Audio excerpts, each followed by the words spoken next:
Everyone, welcome back to my channel, and today's video is kind of an overview Q&A, answering some of your questions from my previous video about law school. I got a lot of good reviews from my past video, which was law school study tips, how I organize my notes for PowerPoint lectures and open book exam, and a few of you commented with some questions, and I thought I'd just take a quick moment to film this video. I've been off YouTube for about like 3 months now because I've been studying for the bar exam. So I've been studying for the California bar exam, and I recently just wrote that. Not sure how I did. It's always so unpredictable. I mean, the pass rate is so low, so I wouldn't be surprised if I don't pass on the first try, but then again, I did try my best, so like if I pass, I pass. If I don't, I don't. It's not the end of the world. So okay, so the first question comes from Ms. Faithy1, and it asks, could you do a video for exam practices, including things like how you tackle and structure problem questions and essay questions for coursework and exams? Okay, so exam practice. Basically, before I even do an exam, practice exams, I like to organize my notes, and for problem questions and coursework, both ways. I'm sure if you do law school in a common law system, you'd be familiar with IRAC, which is the acronym for Issue, Rule, Analysis, and Conclusion, which is how you should structure all your questions and all your answers. And yeah, that's basically how I would organize my notes. So basically, if I'm not sure if you're asking from the UK or from the North American system, because the way I structured my notes were different for each one, because in the UK they focus a lot on cases, so you'd have to memorize up to like a couple hundred cases per topic. So the way I studied and organized my notes for that is using the IRAC system. Is I created a chart off of Microsoft Word. You can just like do the chart columns, and I would do a column for each thing. So first, the first column would be obviously the case name, and then the issue, rule, analysis, and conclusion in little blocks. And I would just make a little kind of like a document full of all the different cases, print them all out, put them in a 3-ring binder.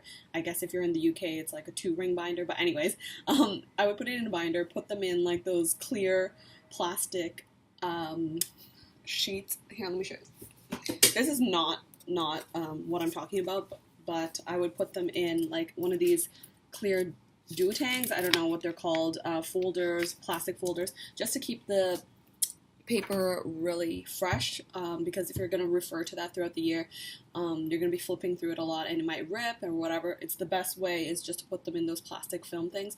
So I use that in order to memorize everything, and when I answer problem questions or essays, obviously you have to spot the issue and then use the IRAC format out of examples from case law to answer it.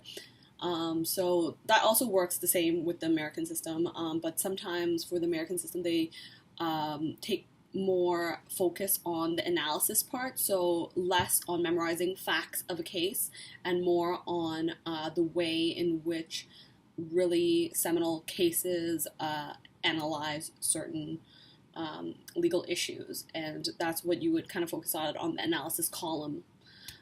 More so to adapt that to your answer. So depending on, I don't know, depending on your system and what your professor prefers, that kind of will differ for problem questions. And essay questions and coursework totally different as well. Essay questions, same thing. I would do the IRAC method, and if it's a in-class exam and both open book and closed book, for the essay questions, the first thing you want to do is obviously try to spot the issues. And what I personally do is I run through the problem, look line per line, word per word, all the key facts, try to pick out everything I possibly can, because for most problems, both in the UK and in the US, the professor doesn't put fluff into the problem questions. There's always a reason for every sentence, for every fact, for every little word in there. So you really want to just go line by line, try to first spot those issues, and then I would read the final paragraph, the questions, and try to hone in all those little things that I picked out into those categories. Some people do it different. Some people, I know my friends, like, they like to read the bottom question first, but I feel like that really narrows your answer, which is great if you are, okay, this is another thing that I noticed. If you want to narrow your questions, read the question at the very last paragraph first, so you can tailor all the facts and everything to answer the question. That is a good method if you are doing handwritten closed book exams for UK exams. But if you're doing exams in the US, usually you're typing on the laptop and you're on a curve, so as much as you can put on there boosts your marks. So what I found was helpful when I was in the US studying law, it was to pick out every single little fact and then tailor all those things that I found in the fact pattern to those questions, and kind of like sort them into groups under subtopics underneath the interrogatories, like the final questions. And that really helps me do the essay questions. So it's very different from the UK, because the UK usually you have like an hour per essay, and it's handwritten, so you can't, like, literally you cannot physically write that much. So you really want to pinpoint it, get right to the point, right to the issue, get all the relevant facts, and answer the questions according to what the essay or the problem question is asking you.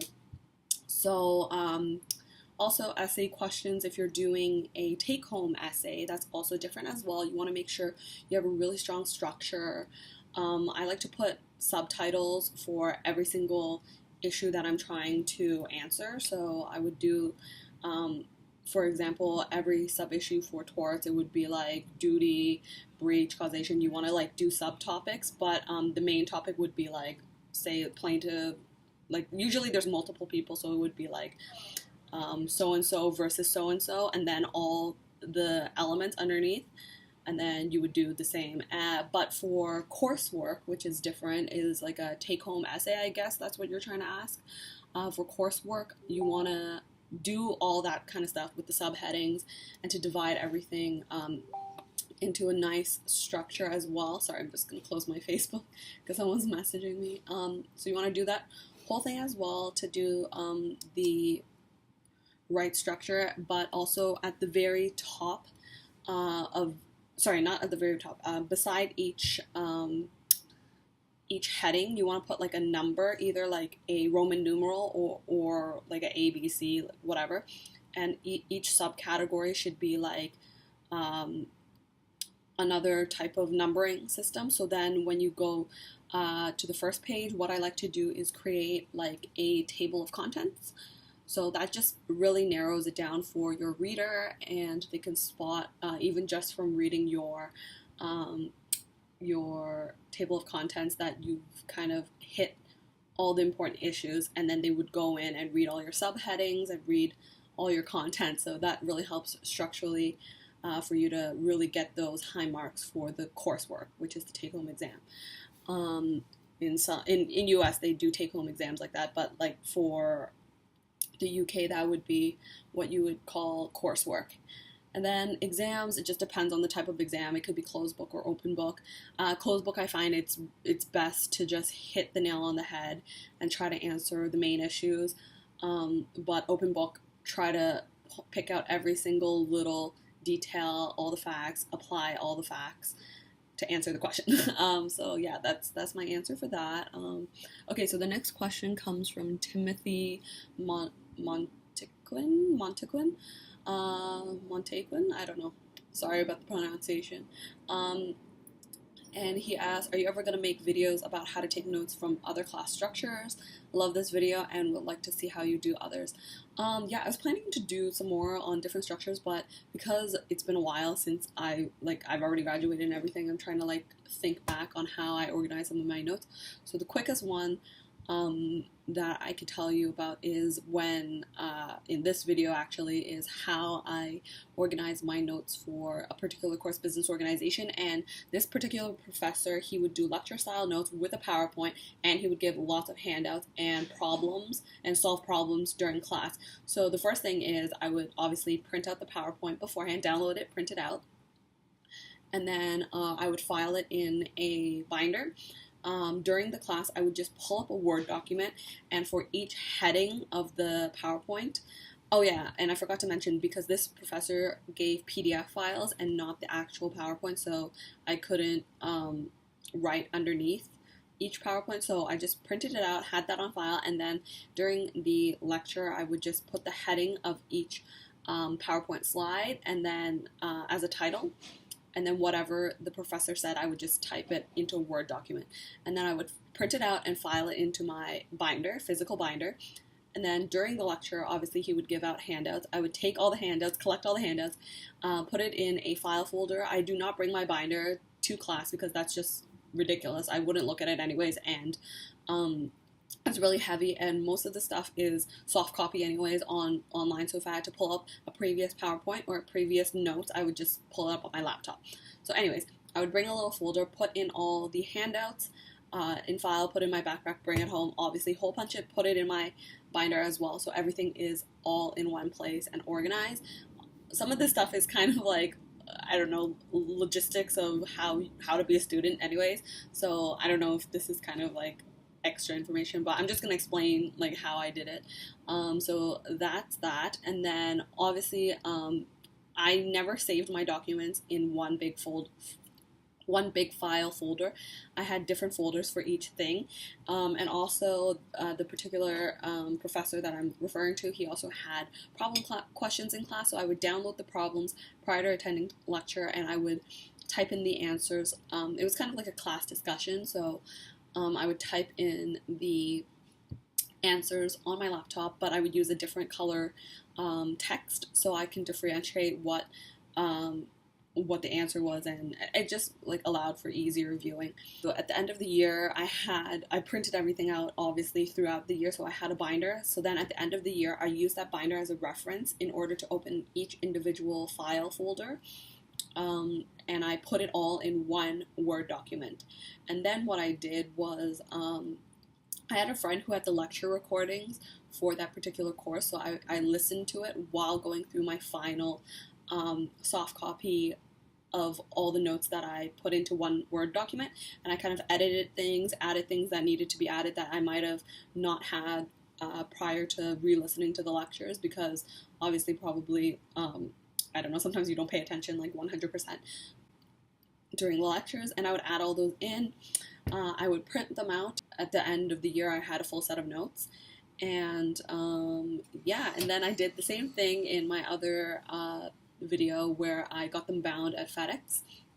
So I had a book of everything that I needed to know, and it was kind of a more precise copy of what was in my binder, because some of the things in my binder were less important near the end of the year, because it was like things like charts and all that kind of stuff like that you can throw out, because you would have memorized it by the end of the year anyway, so you wouldn't really need that. So I would throw out all the useless stuff and condense everything, edit everything so it's perfect and nice, printed it out in one Word document, got it bound, and then just studied off of that. And then at the end, like probably like 3 days before the exam, I typed up a Word document that was a summary of everything. And then, yeah, I basically ended up with like 2 bound books, which I took into the exam. This was my end of the year notes. This was the condensed version of every single thing I was talking about. So I would have an important graph. I would add that in. So if they had an important graph from the PowerPoint, I would add that into the bundle. But other than that, all the other things I didn't need. And for example, this is a problem that we solved in class. So all the black is the problem itself, and all the blue is the actual answer that we answered together in class, and all the red text is sections. For cases, for people, and for exceptions, I use different colors. So I like to color code as well, which I also did, but the soft copy, again, on Microsoft Word, so in my soft copy.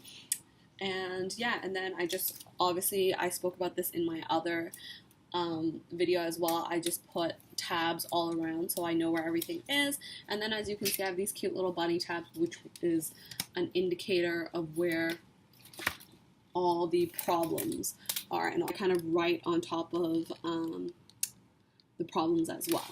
And then, yeah, when I'm doing my final study. So in this, why is this so scribbled?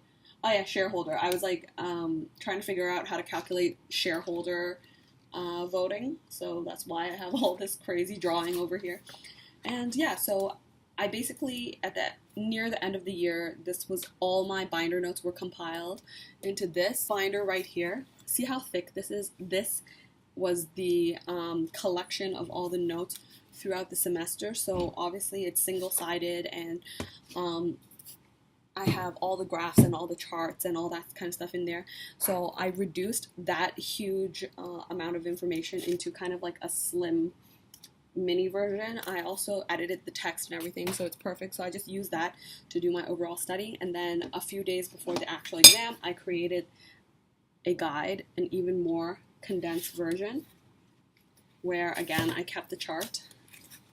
And then, oh yeah, I also condensed some questions that I thought were going to come up during the exam, questions and answers. So you can see like the question is in white, and then blue is the answer that I thought were going to come up into exam, into a kind of summary, a summary page, so I can just flip through that during the open book exam.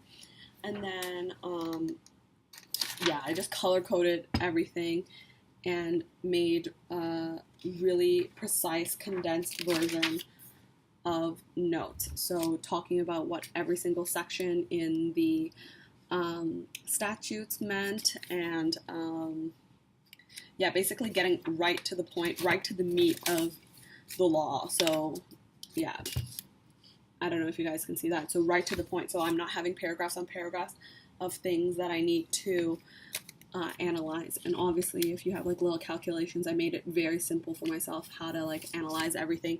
So it was kind of like right to the point. So by the end of the semester, most of the things in the binders and in the thicker notes pack that I made were already memorized in my head. So all I needed was a summary outline. Obviously during the exam I brought everything in, because you can bring everything in, so why would you leave anything out? So I brought everything in with me anyways. But for fast and efficient referrals, it really helped that I had that condensed version of notes. So that's how I would recommend to organize an open book / a lecture style in organizing how to put your notes together when you have PowerPoint, a lecture, and handouts during class. So I hope this kind of summary was helpful. I know I'm kind of like all over the place, but yeah, I didn't really sit down and plan this video. I kind of just went for it, turned on the camera and went for it, because I know I haven't filmed a video in a long time, and a lot of people have been requesting more of these study type videos. And yeah, okay, so the next question, well, this is already 19 minutes long. Okay, so I think for the next question, I'm going to do a more detailed video on that, just so I could give it more time. This video is already long enough, so yeah, I'll keep reading your questions and trying to film some answers. If I don't answer via video, I'll probably answer in the comment section below. But yeah, I hope you guys found this new video sort of helpful. I know I'm a little awkward in this video because I haven't spoken directly to a camera in like 3 months, so it's really weird for me, but I hope you guys find this video somewhat helpful, and I will be doing more in-depth videos in the future when I actually have some time to sit down and plan out how I'm gonna actually explain certain things. So I think even in this particular video, I didn't really explain too much in detail coursework and essay questions. So if I get enough requests or whatever from you guys, I think I'll sit down and really show you guys how I get into that, if you guys are interested. But that's that. Hope you guys enjoyed this video. I'm so low energy right now, but yeah, hopefully this helps some people, because I know I would be interested in watching a video like this if I were going into law school or any type of university subject that requires essay writing and coursework. That's that, and I'll see you guys in my next one. I forgot to add that within my documents, some of these pages are scanned from a lecture handout in order for me to put it into my Word document. Obviously, I'm a student. I do not own a scanner or any type of technology, so I downloaded this really cool app off of, well, I have an Android, so off of the Google Play Store, and I'll link it down below. So basically, you just take a picture of your document and you will be able to convert that into a PDF, or sorry, not a PDF, a JPEG, and with that you can send it onto your laptop and put it into your Word document. So that's what I did for this, because I wanted this to be within my kind of bound notes in my final document. So yeah, that's basically what I did. I just took a picture of a in-class note. And I can't remember because this is an old, yeah, here's another picture of an in-class note that I took where I put writing on top of the actual handout. So I wanted to put that into my Word document. So all I did was take a photo of it using my photo scanner app. I can't even speak today. Using my photo photo scanning app, and then I just converted it into a JPEG and put it into my Word document. So that's why I have this in here. So that's another pro tip for organizing notes. And yeah, and then what I was talking about, if I have any exam questions, I would put that like in bold in an orange color as well, if the professor ever gave hints during class. And yeah, and then I just organize my answers to questions with blue text and black text, so I know what document has been completed on my laptop.